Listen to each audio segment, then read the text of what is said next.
think New Heights might have just Easter egged for Milan. Now listen, this is so not me. I don't usually think that New Heights is Easter egging on behalf of Taylor, but I do think it's very clear that Travis and Taylor are traveling together right now, and they actually had to set up this podcast recording space, which is why I started looking at it in the first place. Travis was being a little bit elusive about where he was and where he had been, and he's still wearing the Irish rugby jersey, which to me says that him and Taylor are currently traveling together. Plus, he keeps looking off camera and smiling and smirking a little bit. It's a little bit suspicious.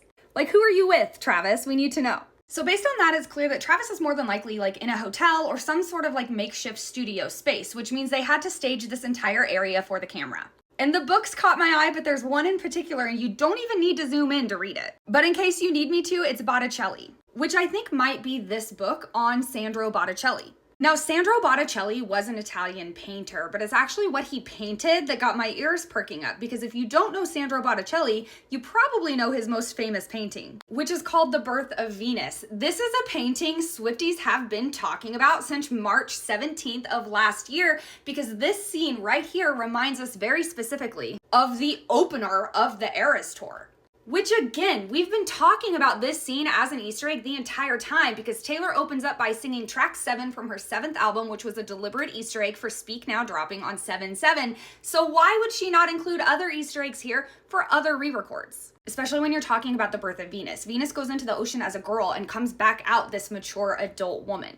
It's this embodiment of femininity and feminine beauty and grace. And the Birth of Venus painting is also something Taylor referenced again in the Karma music video with Ice Spice inside this shell holding a literal pearl. It's also rooted in Greek and Roman mythology, which we know Taylor loves, because she's utilizing Cassandra and Medusa imagery in the Torture Poets Department album. This is very on par for Taylor. She loves mythology, literary references, and she will bring those into her Easter eggs when possible. And if you're new to the Milan theory and don't understand why I'm looking for Milan, check out this playlist. But the biggest reason is that the symbol of Milan is actually the snake. And you can see the symbol all over Milan, including in the logos of some of the designers that are based out of Milan.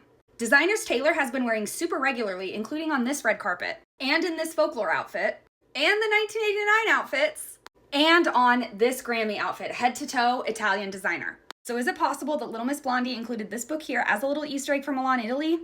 Yes. As always, let me know your thoughts in the comments and let me know what you thought of this New Heights episode.